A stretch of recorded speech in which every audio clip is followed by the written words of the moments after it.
Craft matters. In small ways, like how a coffee is brewed. And in not so small ways, like how your money is cared for.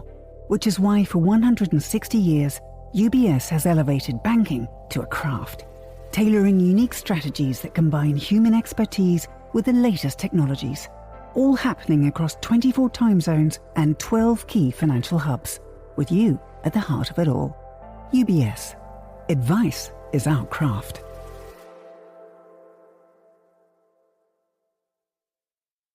You're listening to The Globalist, first broadcast on the 31st of December 2025 on Monocle Radio. The Globalist, in association with UBS.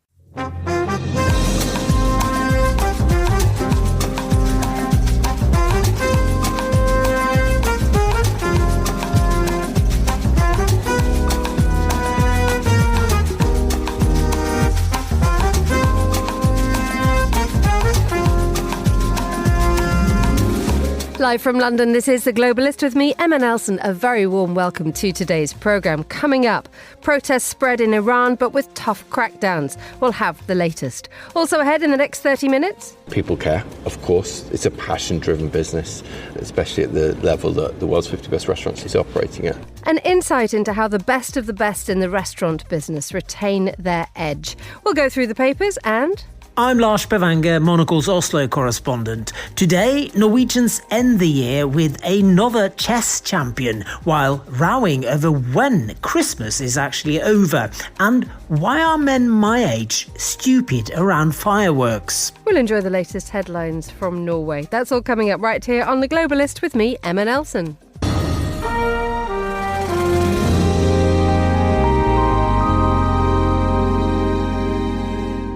Iran has seen 3 days of protests now, all starting on Sunday when shopkeepers went on strike. The demonstrations stem from Iran's current economic crisis, with the country's currency dropping by 40% since the war between Israel and Iran this summer.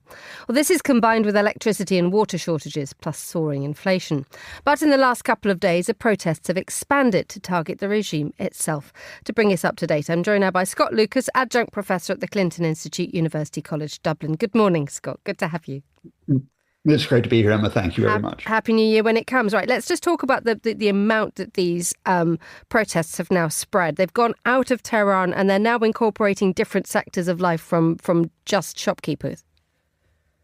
Absolutely, Emma. I mean, these started on Sunday, and they started amongst certain groups in Tehran, in the capital, but significantly, some shopkeepers refused to open. And this spread to the bazaars in Tehran. And the bazaars, especially the Grand Bazaar, are the lifeblood of that city. And the reason for the protest, the immediate reason, is this catastrophic decline in the Iranian currency, the rial, which now stands at 1.4 million. That's million with an M to 1 against the US dollar. And to give you some idea of how sharp that decline is, it's dropped 97% since 2018, when it was at 45,000 to 1, and it's lost almost half its value this year. And when that happens, inflation spikes. Officially, it's more than 40%, but it's far higher than that. And the basics of life can become unaffordable. And of course, it's harder to sell your products. Now, what's happened is those protests over economic conditions have spread to other areas of Iranian life, including the universities, and significantly they have spread beyond Tehran. They're now in cities across the country. Again, we're not talking the size of the demonstrations, if you can think that far back to 2009 over the disputed elections, or even 2022 over the attacks on women, but they have the potential to grow farther. And they have the potential to further unsettle what is already a weakened Iranian regime. So we now have students being as emboldened as to shout death to the dictator, death to the regime in public. And we all know what happened in 2009 and 2022. There was an incredibly heavy crackdown. Are we seeing the same thing being done by the authorities this time around? We're seeing a heavy security presence. especially in Tehran, but we're not yet seeing the size of arrest and detentions that we had, during those protests. I think one Iranian student was seriously injured in Tehran yesterday. There were at least 5 arrested. There were 11 other reported arrests. But in a sense, the arrest and the detentions never stop in Iran. Although there's been some easing on some aspects of life, you can see women now defying the compulsory hijab, the ongoing attempt to detain lawyers, to detain journalists, to detain human rights activists, that never stops. What the Iranian regime had hoped is that by not having these massive crackdowns, but targeting specific parts of community, that you sort of diffused any potential for protest. Clearly, at this case, they're going to have to rethink whether that's worked. And indeed, we now have a voice coming out from the Iranian president coming out and saying Masoud Pezeshkian wants the government to hear the legitimate demands of the protesters. What difference does that make? Well, it is significant. I mean, we have gone through a long period since 1989. The current supreme leader, has been, that absolute ruler of Iran. But the supreme leader, Ayatollah Khamenei, is now 86. He's sort of receded from public view. He hasn't disappeared, but he's receded.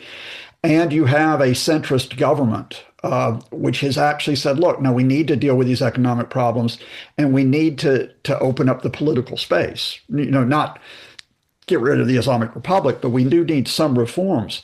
The challenge here is that government is part of what is now a very fragmented Iranian leadership.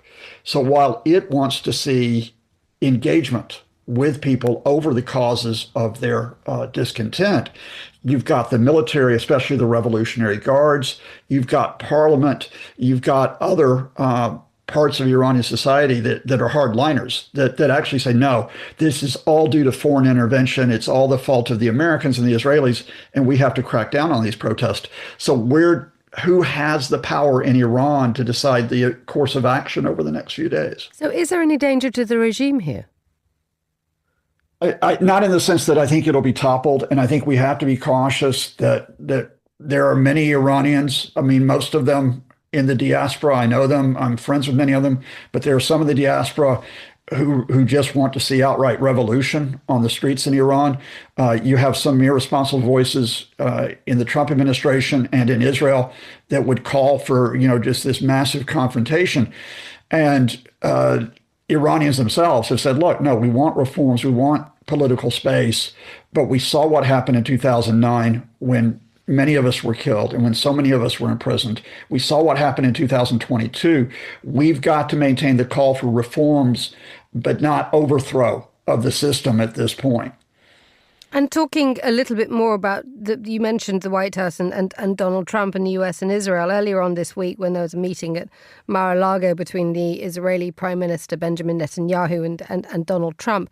Trump said he would support any strike by Israel against Iran. That brings fresh threat. From the point of view of Iran and its citizens, would something like a renewed threat of attack from Israel actually strengthen the regime? Yeah, probably. Because what we saw in June when Israel launched the 12-day war on Iran killed a lot of its senior leadership, especially the military leadership, threatened the life of the supreme leader and of the president. Iranians did not rise up and say, that's it, regime, out you go. Instead, in a sense of Iranian nationalism, they came out and said, we support the country. And the regime can draw upon that. Even if people hate the regime, they can draw upon the fact they love the country to say, you have to stick with us at this point. So I think the worst thing that could happen at this point at multiple levels, beginning with the level of the death and destruction it would cause, is if Benjamin Netanyahu, to save his own skin, to be honest with you, has another pop at Iran with airstrikes, and if the Trump administration supports that. Scott Lucas, thank you so much for joining us on the line from Dublin. You're listening to Monocle Radio. Craft is a matter of perspective, a unique outlook, an obsessive attention to detail. With UBS's Chief Investment Office Houseview, we're focused on identifying the latest investment opportunities and market risks to help you achieve your financial goals. So you get the big picture broken down into thought-provoking insights, delivered daily and curated by over 200 globally connected, locally active analysts. UBS. Banking is our craft.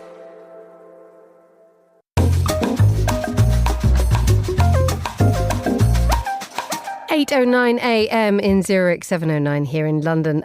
It's papers time, everyone. And joining me in the studio is Nina Dos Santos, international broadcast correspondent and former CNN Europe editor. I hope you had a good Christmas. What happened? Thanks so much. I had a great time. I was in London and then I spent a few days in Lisbon.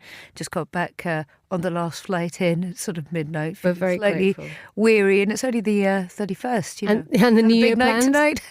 I'm off to Devon actually to spend some time in the English countryside at a friend's place. It's an annual celebration. We all get together. It's like sort of the 30-somethings come the 40-somethings with their 10 kids, one smelly old Labrador by the Arga. You know, typical British winter. We can all dream of this. Thank you. Well, we're very grateful, Nina, between the festivities for you to pop in and give us a look at the papers. What have you spotted? There's something on the BBC's website you wanted to draw our attention to. Well, actually, I want to start out, if that's all right, with the Financial Times, because Alec Russell, their foreign editors, been talking about the irony of calling this the year of peace. And he's pointing out that Roman historian Tacitus famously said, you know, they make a desert and then they call it peace. And I suppose the point he's talking about here is he's saying that warmongering under the guise of supposed peace is actually nothing new. It's been going on for millennia. More than 2,000 years. So Donald Trump, I'm afraid, he didn't invent this one. And he was saying that in 2025, that'll surely go down as the year that probably took the biscuit in terms of the peace propaganda front. Because, of course, remember that Donald Trump famously promised to end the Ukraine war within 24 hours of coming into office. As we know, painfully, that hasn't happened. And many more lives have been lost in parts of the world, like, for instance, the Middle East, with the war in Gaza over there, looking decidedly uncertain, even though there's been a ceasefire since October. And now we've got a conflict potentially sparking up yet again directly between Saudi Arabia and the UAE and Yemen. So I suppose the point is, you know, proxy wars have gone on for thousands of years. Nobody really agrees to peace unless both sides either are exhausted or one side really has scored a definitive victory. And we certainly haven't seen that in the hot zones in the world this year. The important part to me of this article from Alec Russell, which is short, pithy, but it really... is. It's very short. I was quite surprised. One scrolls down and there's nothing there, ladies and gentlemen, but it's fine because it does the job beautifully. It's actually, you know, you mentioned Tacitus, but this idea that Roman historians are not sources which are regularly consulted by the likes of the Trump administration, nor do one wonders just how much attention people pay backwards nowadays. Yes, absolutely. This age-old question of whether or not history repeats itself. I suppose Trump is the ultimate example of history repeating itself, but on warp speed. Because, of course, remember, we've already had one Trump administration, although it was punctuated by the sort of slightly calmer years of Joe Biden, at least domestically in the United States. You could argue that with the catastrophic and chaotic withdrawal of American troops under Joe Biden's watch from Afghanistan, other parts of the world won't necessarily look upon his legacy quite as favourably. But having said that, as you were saying before, what is ironic about this particular piece is that, yeah, you keep scrolling down and then you think, well, that's the whole point, isn't it? There's nothing there yet to look forward to. Indeed. So let's talk about Yemen. This is the UAE saying it's going to withdraw its remaining forces from Yemen. This is after Saudi Arabia said, you need to get out now.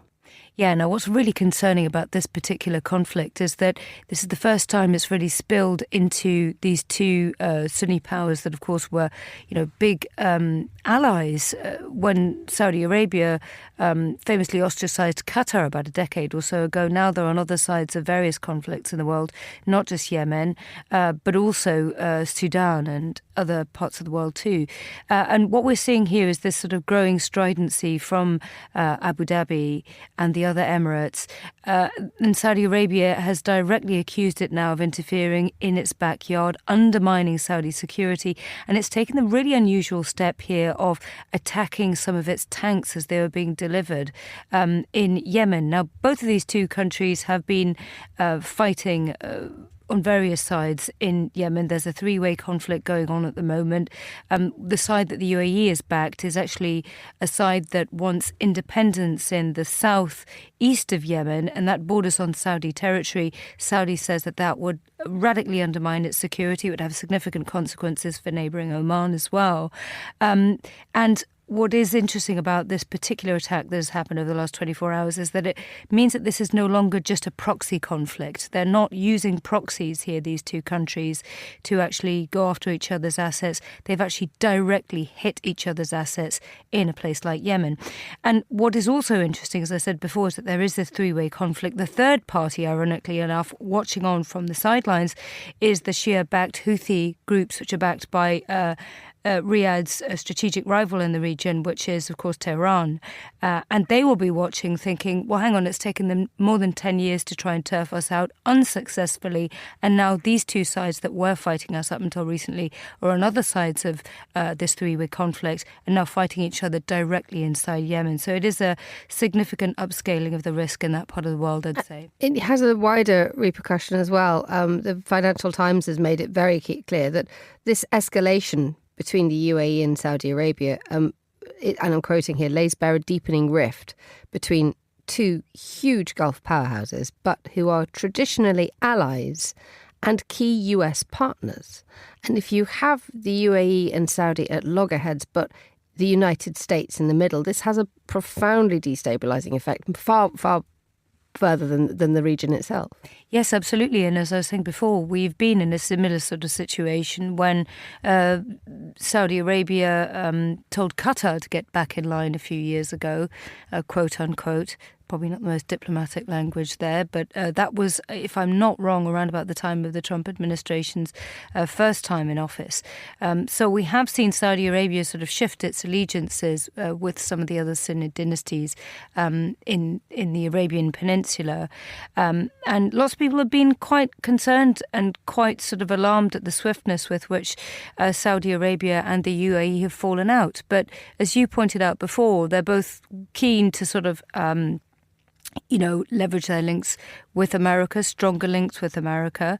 And the UAE is becoming a far more significant player, not just diplomatically. That was one of the reasons why Saudi Arabia originally was quite irked with Qatar, sort of, stepping out of line, using its oil and gas money to gain diplomatic heft around the world, getting involved in some of these proxy conflicts, as I said, in Riyadh's backyard. But also the other thing is the UAE is, now becoming a far more significant hub, not just for hydrocarbons. We're seeing, a brain drain from places like the UK to the UAE. It's a big tourist hub. It's really managed to diversify its economy quite significantly. What's interesting about the part of Yemen that the UAE is, where the UAE is backing this separatist movement, is that also has an oil and gas dynamic, because if I'm not wrong, that is also where the proven oil reserves for Yemen are.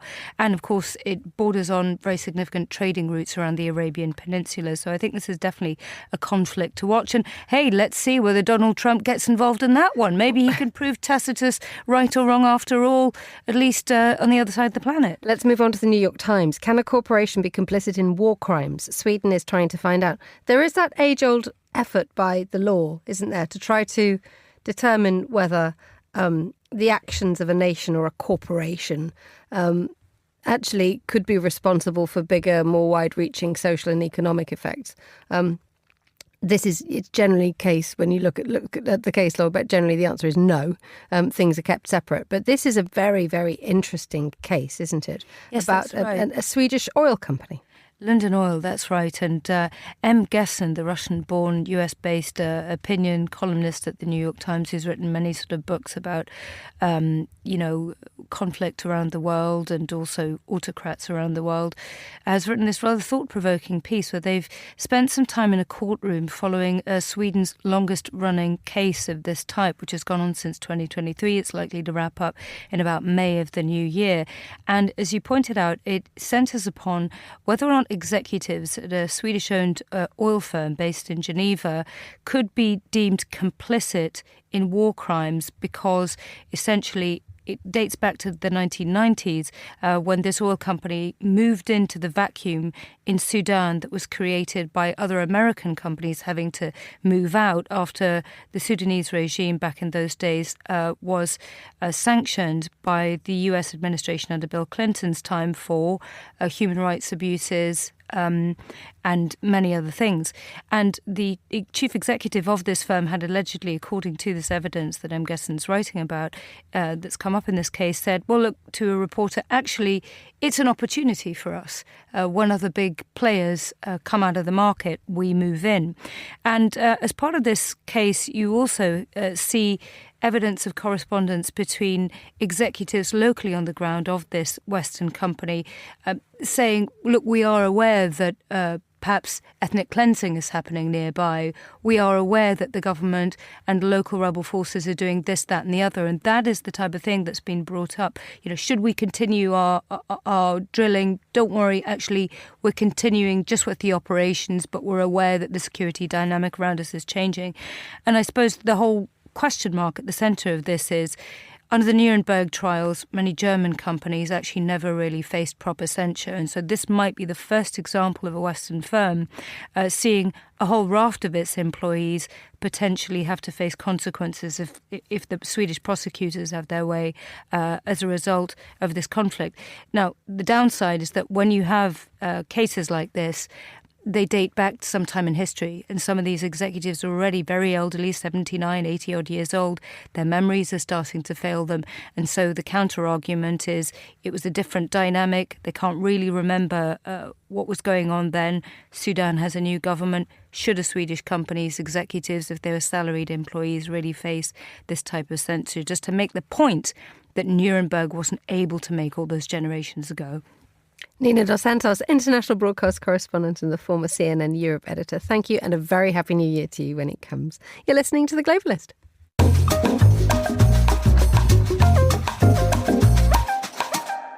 Now to Asia, where restaurants in the region dominated the world's best 50 restaurants list in 2025. Well, ahead of the awards ceremony in Turin earlier this year, Monocle's Sachin Obaid sat down with William Drew, director of content at 50 Best, to talk about how the list has grown into a cultural barometer.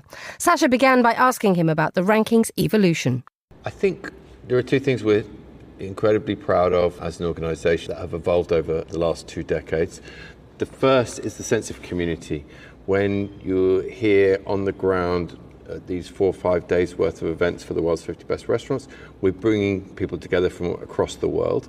And that sense of community, collaboration, cooperation, friendship, sharing food and drink together is, one of the fundamentals of life and humanity. And we do that, and we see those friendships develop and those kind of cultural bridges come together. So it's a really special feeling to be part of that and to be able to play a role in that. The second thing that we're proud of is how we've opened up the world of dining to more people, and hopefully more people are discovering more cuisines and inspired to travel and find new restaurants, new cuisines, new destinations that perhaps they wouldn't have done before the ranking of the world's 50 best restaurants existed. The list has clearly influenced travel, media, even national branding. And can you share a moment or region where you saw 50 Best truly shift the spotlight in terms of a transformational way? I don't think it was always part of the vision. I wouldn't claim that, but I wasn't there when it started 22 years ago. I have been there a long time, so I've been involved for the last 13, 14 years. So that vision has developed and evolved over time. But I think the game changer was when we started launching regional editions of 50 Best Restaurants rankings. So that was in 2013. We first launched Asia's 50 Best Restaurants, and then later the same year, Latin America's 50 Best Restaurants. And what we've seen in particular in those regions is that sense of community that wasn't there before in the gastronomic world, but also we've seen the international spotlight fall on more countries that perhaps didn't have the global or international spotlight on them before in food terms. So we have seen, and a great example being Peru in Latin America, which has become one of the most admired gastronomic countries in the world, whereas 20 years ago, most people outside of Peru, or maybe outside of that part of South America, would not have known that about Peru and would not be traveling to Peru for food, which many millions of people now do. Their pride in their cuisine and their ability to spread that across the world has been an education. I mean, it's fascinating. And they recognise and they use the fact that they have extraordinary biodiversity with the different ecosystems within that country. And they really lean into that and create a unique cuisine and unique dining experiences. What responsibility comes with curating such a visible and impactful list? How do you balance the legacy names with emerging talent? Yeah, of course there's a responsibility. We take it very seriously. We know that it's important for business terms, it's important for economic development because food tourism is really important. And people care, of course. It's a passion-driven business, especially at the level that the world's 50 best restaurants is operating at.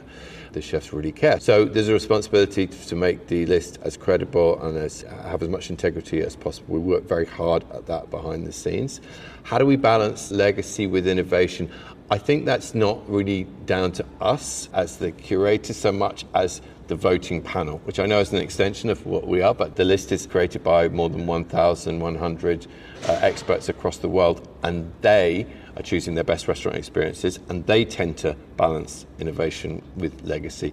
And the same number of votes, you might be choosing a restaurant that's 40 years old, been on this list for the last 15 years, and you might be choosing somewhere brand new that is cutting edge and doing some extraordinary new innovative things. Both of those can be equally valid. It's not one, the world's 50 best restaurants is not one thing or another. It embraces that diversity. In terms of coloring your hospitality trends, what are the most exciting things right now for you? And are there regions or concepts that you think are on the cusp of greater recognition? One of the most exciting things, I think, is the return to respect for and exploration of indigenous ingredients and indigenous food cultures. We've just heard from a lady called Mindy Woods at 50 Best Talks, who is a First Nations Australian. I mean, an extraordinary talk she gave about Aboriginal culture in Australia and mainly about Aboriginal food and the native ingredients of Australia as an example, and how it's an extraordinary bounty that is generally underutilised and unknown, not only in the wider world, but even within Australia itself. So that's just one example of a shift towards a respect for heritage and indigenous foodstuffs, which goes with the move towards locality and sustainability as well. So that's been really interesting. I wouldn't want to pick out one country or region. There are so many on the cusp of greater recognition. Part of our job is to shine a light on what we see as exciting new talent and new cuisines. We do that day in, day out in the world's 50 best restaurants, but also in future lists and regional lists, especially when sometimes in the 51 to 100 lists, extensions of the lists, because they tend to spotlight newer places or places that maybe haven't had that international spotlight previously. And that was William Drew, Director of Content at 50 Best, speaking to Monocle contributor Sachin Obaid. You're listening to The Globalist.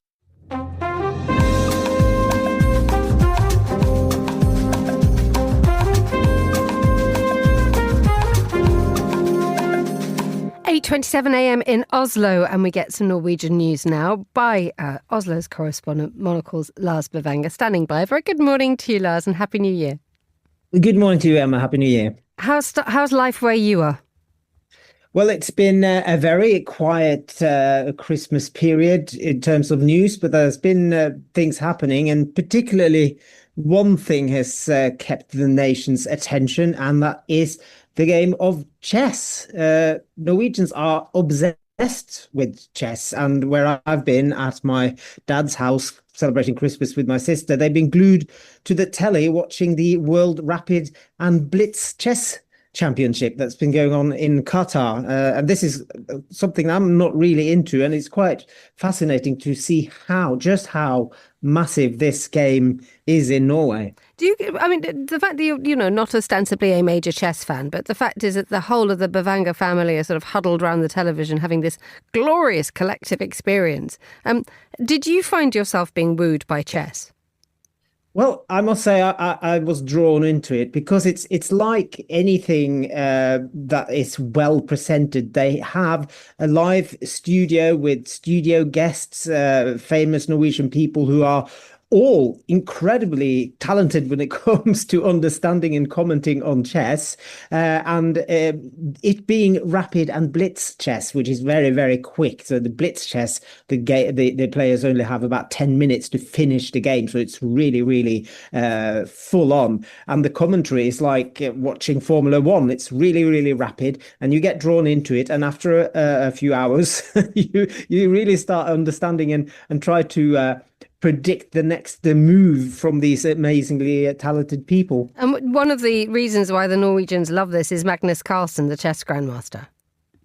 I guess you could say it's all his fault, or to benefit maybe. He was, of course, the prodigy that came out in the early 2000s and started winning everything. He's now a grown man, but he's still winning pretty much everything. He has been the reigning world normal chess champion for over a decade, and he now is the reigning world rapid and blitz chess champion. He just won the blitz round late last night, so he's still up there. And of course, it's fun to watch when your countryman is winning everything.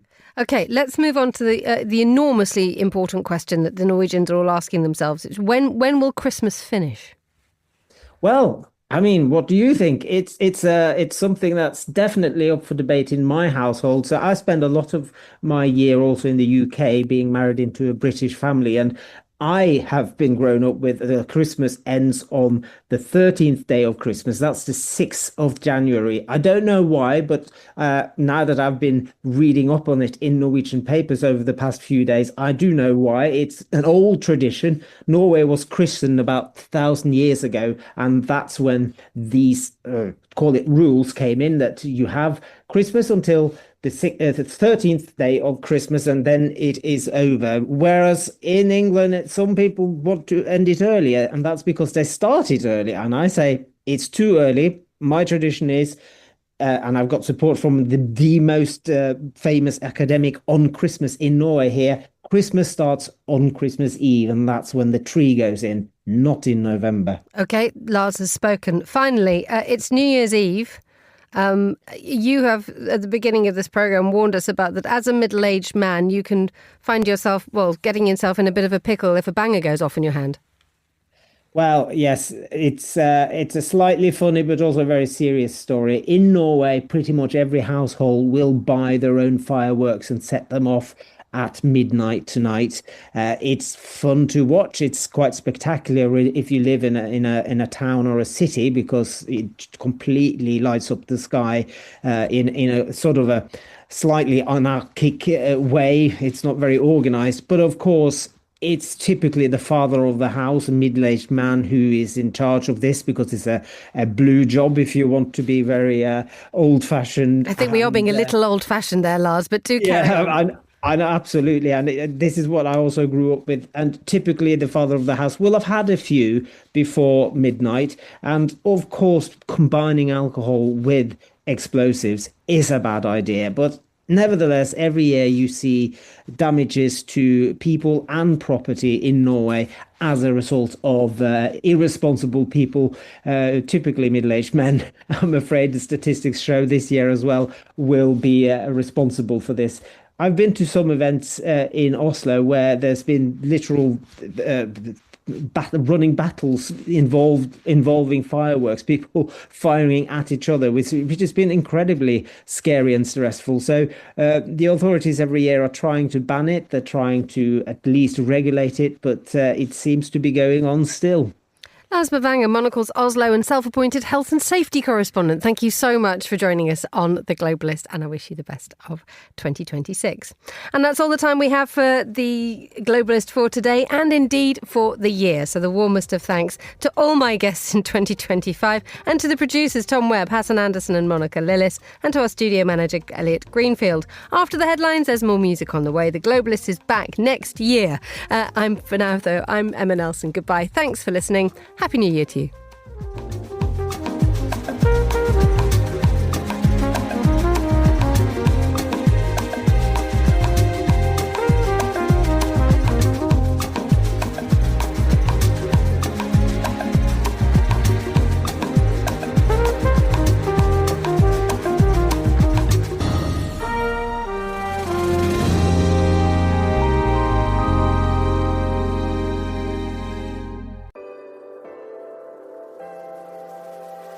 With UBS, you have a truly global partner, incorporating new technologies, innovative approaches, and unexpected opportunities, leading you to insights that help answer the questions that matter, delivered with passion, care, and unmatched expertise. Because it's about rising with the dawn each day, knowing that we can do even better. That's what banking is to us. Not just work, but a craft. UBS. Advice is our craft.